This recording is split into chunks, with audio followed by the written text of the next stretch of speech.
ॐ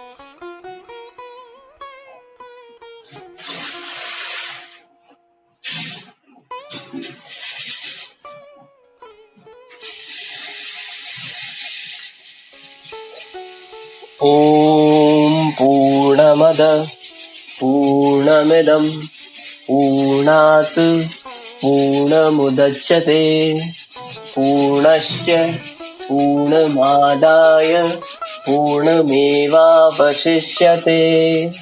श्री जगदम्बिकायै नमः। आज हम परम कल्याणमयी जगदम्बा अम्बा के आशीर्वाद से तृतीय स्कंद का 24वां अध्याय का पठन और श्रवण शुरू कर रहे हैं, जिसमें सुबाहु द्वारा भगवती दुर्गा से सदा काशी में रहने का वरदान मांगना तथा देवी का वरदान देना, सुदर्शन द्वारा देवी की स्तुति तथा देवी का उसे अयोध्या जाकर राज्य करने का आदेश देना, राजाओं का सुदर्शन से अनुमति लेकर अपने अपने राज्यों को प्रस्थान करना वर्णित है। ओम चंडिका देवी को नमस्कार है। व्यास जी बोले, हे राजन, उन भवानी का वचन सुनकर नृपश्रेष्ठ सुबाहु ने भक्ति से युक्त होकर यह बात कही। सुबाहु बोले, हे माता, एक और देवलोक तथा समस्त भूमंडल का राज्य और दूसरी ओर आपका दर्शन, वे दोनों तुल्य कभी नहीं हो सकते। आपके दर्शन से बढ़कर समस्त त्रिलोकी में कोई भी वस्तु नहीं है। हे देवी, मैं आपसे क्या वर मांगू? मैं तो इस जगती तल में आपके दर्शन से ही कृतकृत्य हो गया। हे माता, मैं तो यही अभिष्ट वर मांगना चाहता हूँ कि आपकी स्थिर तथा अखंड भक्ति मेरे हृदय में बनी रहे। हे माता, आप मेरी नगरी काशी में सदा निवास करें। आप शक्ति स्वरूपा होकर दुर्गा देवी के नाम से यहाँ विराजमान रहे और सर्वदा नगर की रक्षा करती रहे। हे अंबिके, इस समय आपने जिस तरह शत्रु दल से सुदर्शन की रक्षा की है, उसे विकार रहित बना दिया है, उसी तरह आप सदा वाराणसी की रक्षा करें। हे देवी, हे कृपानिधे, जब तक भूलोक में काशी नगरी सुप्रतिष्ठित होकर विद्यमान रहे, तब तक आप यहाँ विराजमान रहे। आप मुझे यही वरदान दें, इसके अतिरिक्त मैं आपसे दूसरा क्या मांगू? आप मेरी विविध प्रकार की समस्त कामनाएं पूर्ण करें, मेरे शत्रुओं का नाश करें और जगत के सभी अमंगलों की सदा के लिए नष्ट कर डालें। व्यास जी बोले, इस प्रकार राजा सुबाहु के सम्यक प्रार्थना पर दुर्गति नाशिनी भगवती दुर्गा स्तुति करके अपने समक्ष खड़े राजा सुबाहु से कहने लगी। दुर्गा जी बोली, हे राजन, जब तक यह पृथ्वी रहेगी तब तक सभी लोगों की रक्षा के लिए मैं निरंतर इस मुक्तिपुरी में काशी में निवास करूंगी। इसके बाद सुदर्शन बड़ी प्रसन्नता के साथ वहां आकर उन्हें प्रणाम करके परम भक्ति के साथ उनकी स्तुति करने लगे। अहो, मैं आपकी कृपा का वर्णन कहाँ तक करूं? आपने मुझ जैसे भक्तिहीन की भी रक्षा कर ली। आपने भक्तों पर तो सभी लोग अनुकंपा करते हैं, किंतु भक्ति रहित प्राणी की भी रक्षा करने का व्रत आपने ही ले रखा है। मैंने सुना है कि आप ही समस्त विश्व प्रपंच की रचना करती हैं और अपने द्वारा सृजित उस जगत का पालन करती हैं तथा यथोचित समय उपस्थिति होने पर उसे अपने में समाहित कर लेती हैं। तब आपने जो मेरी रक्षा की, उसमें कोई आश्चर्य नहीं। हे देवी, अब यह बतलाइए कि मैं आपका कौन सा कार्य करूं? मैं कहाँ जाऊं? मुझे शीघ्र आदेश दीजिए।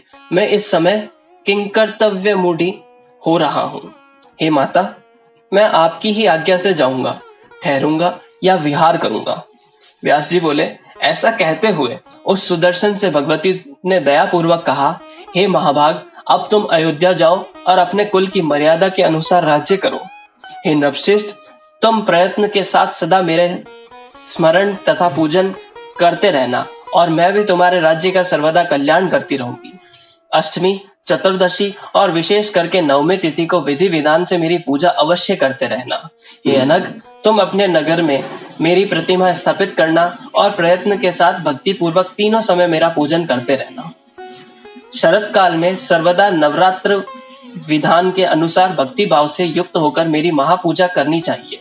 हे महाराज, चैत्र, आश्विन, आषाढ़ और माघ मास में नवरात्रा के अवसर पर मेरा महोत्सव मनाना चाहिए और विशेष रूप से मेरी महापूजा करनी चाहिए। हे नृप शार्दुल, विज्ञ जनों को चाहिए कि वह भक्ति युक्त होकर कृष्ण पक्ष की चतुर्दशी तथा अष्टमी को सदा मेरी पूजा करें। व्यास जी बोले, राजा सुदर्शन के स्तुति तथा प्रणाम करने के अनंतर ऐसा कहकर दुर्गति नाशिनी भगवती दुर्गा अंतर्ध्यान हो गई। उन भगवती को अंतर्हित देखकर वहां उपस्थित सभी राजाओं ने आकर सुदर्शन को उसी प्रकार प्रणाम किया जैसे देवता इंद्र को प्रणाम करते हैं। महाराज सुबाहु भी उन्हें प्रणाम करके बड़े हर्ष पूर्वक उनके समक्ष खड़े हो गए। तदंतर उन सभी राजाओं ने अयोध्यापति सुदर्शन से कहा, हे नृपश्रेष्ठ, आप हमारे स्वामी तथा शासक हैं और हम आपके सेवक हैं। अब आप अयोध्या में राज्य करें और हमारा पालन करें।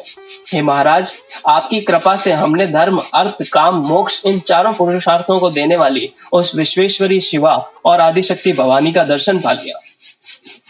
आप इस धरती पर धन्य, कृतकृत्य और बड़े पुण्यात्मा हैं, क्योंकि आपके लिए साक्षात सनातनी देवी प्रकट हुई। हे नृपसत्तम, तमोगुण से युक्त और राजा और सदा माया से मोहित रहने वाले हम सभी लोग भगवती चंडिका का प्रभाव नहीं जानते। हम सदा धन, स्त्री और पुरुषों की चिंता में व्यग्र रहकर काम क्रोध रूपी मत्स्यों से भरे घोर महासागर में डूबे रहते हैं। हे महाभाग, हे महामते, आप सर्वज्ञ हैं। अतएव हम आपसे यह पूछ रहे हैं कि ये शक्ति कौन है, कहां से उत्पन्न हुई और इनका कैसा प्रभाव है, वह सब बताइए। साधु पुरुष बड़े दयालु होते हैं, अतएव आप हमारे लिए इस संसार सागर की नौका बन जाइए। हे काकुत्स्थ्य, अब आप भगवती के उत्तम महात्म्य का वर्णन कीजिए।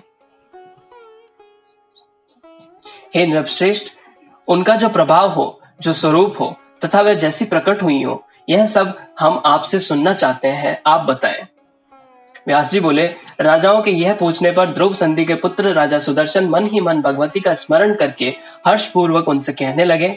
सुदर्शन बोले, हे राजाओं, उन जगदम्बा के उत्तम चरित्र का मैं क्या कहूँ, क्योंकि ब्रह्मा आदि तथा इंद्र सहित सभी देवता भी उन्हें नहीं जानते। हे राजाओं, वे भगवती सबकी आदि स्वरूपा है, महालक्ष्मी के रूप में प्रतिष्ठित है। वे वरेण्य है और उत्तम सात्विकी शक्ति के रूप में समस्त विश्व का पालन करने में तत्पर रहती है। वे अपने रजोगुणी रूप स्वरूप से सृष्टि करती हैं, सत्वगुणी रूप से पालन करती हैं और तमोगुणी स्वरूप से इसका संहार करती हैं। इसी कारण से वे त्रिगुणात्मिका भी कही गई है। परम शक्ति स्वरूपा निर्गुणा भगवती समस्त कामनाएं पूर्ण कर देती हैं। हे श्रेष्ठ राजाओं, वे ब्रह्मा आदि सभी देवताओं की भी आदि कारण है। हे राजाओं, योगी लोग भी निर्गुणा भगवती को जानने में सर्वथा असमर्थ हैं। अतः बुद्धिमानों को चाहिए कि वे सरलता पूर्वक सेवनीय सगुणा भगवती की निरंतर आराधना करें। राजागण बोले, बाल्यावस्था में ही आप वनवासी हो गए थे तथा भय से व्याकुल थे, तब आपको उन उत्तम परमा शक्ति का ज्ञान कैसे प्राप्त हुआ? हे नृप, आपने उनकी उपासना और पूजा कैसे की, जिससे शीघ्रता पूर्वक प्रसन्न होकर उन्होंने आपकी सहायता की? सुदर्शन बोले, हे राजाओं, बाल्याकाल में मुझे उनका अति श्रेष्ठ बीज मंत्र प्राप्त हो गया था। मैं उसी कामराज नामक बीज मंत्र का सदा जप करता हुआ भगवती का स्मरण करता रहता हूँ। ऋषियों के द्वारा उन कल्याणमयी भगवती के विषय में बताए जाने पर मैं उन्हें जाना और तभी से मैं परम भक्ति के साथ दिन रात उस पराशक्ति का स्मरण किया करता हूँ। व्यास जी बोले, सुदर्शन का वचन सुनकर वे राजा भी भक्ति परायण हो गए और उन देवी को ही परम शक्ति मानकर अपने अपने घर चले गए। सुदर्शन से अनुमति लेकर महाराज सुबाहु काशी चले गए और धर्मात्मा सुदर्शन वहां से अयोध्या की ओर चल पड़े।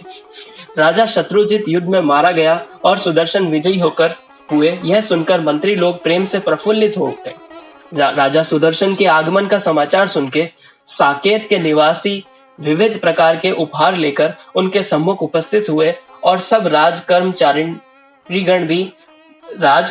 गण भी हाथों में नाना प्रकार की भेंट सामग्री लेकर आए। महाराज ध्रुव संधि के पुत्र सुदर्शन को राजा के रूप में जानकर अयोध्या की समस्त प्रजा आनंद विभोर हो गई।